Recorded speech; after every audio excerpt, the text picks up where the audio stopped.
मनवा खूबे लागल आ बिहल साली जब छन कैली गुड़वा में के छागल। एक दिन हम सड़ुआना गईनी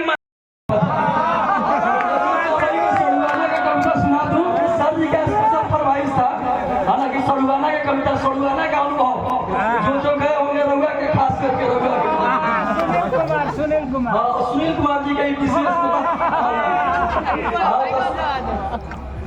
का बतलाई हाल है भैया, का बतलाई हाल है भैया। ई फैशन नया जमाना के आ सब नाता के मुंह मरले बा नाता ई सड़ुआना के, सब नाता के मुंह मरले बा नाता ई सड़ुआना के।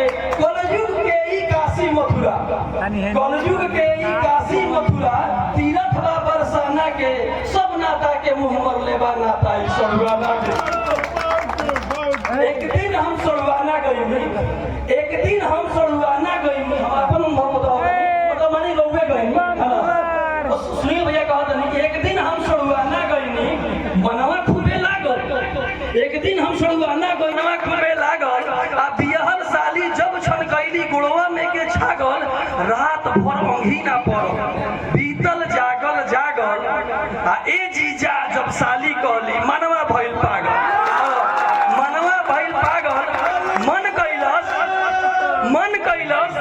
मन कैलस हम दे दी चाबी जिंदगी के खजाना के, सब नाता के मुंह मरले बा नाता ई सड़ुआना के, नाता ई सड़ुआना के। तो फिर आगे सुनम, आगे कहता कि सार सरहज भावे ना, जब ससुरारी में साली के शादी हो जाला तो सार सरहज भावे ना, ससुरारी में कुछ भावे ना।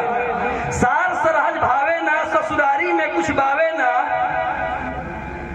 सार सरहज भावे ना, ससुरारी में कुछ बावे ना। बिना धार के यारी कैसन आ साली बिन ससुरारी कैसन, बिना धार के यारी कैसन, साली बिन ससुरारी कैसन। आ मौका पर जे चौका में मारे भला ब्रह्मचारी कैसन, भला ब्रह्मचारी कैसन।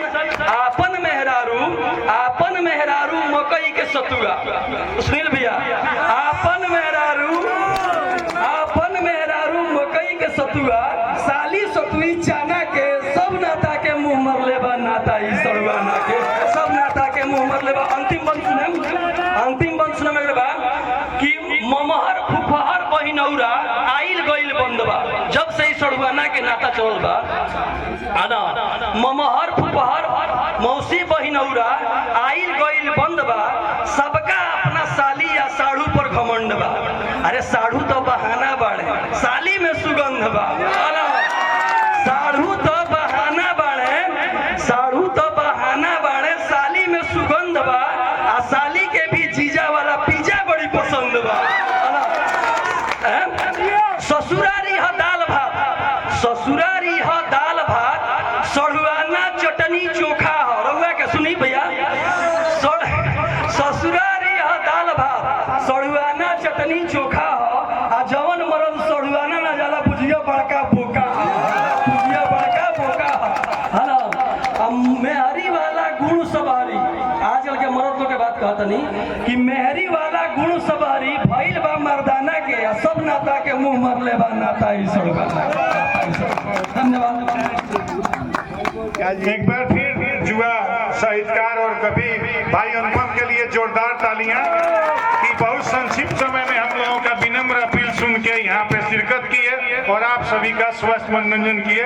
और इसी के साथ ये संक्षिप्त कवि सम्मेलन समाप्त किया जाता है और ये मंच अब समर्पित किया जाता है जुआ नृत्यकारों को कि वे अपना कार्यक्रम शुरू करें।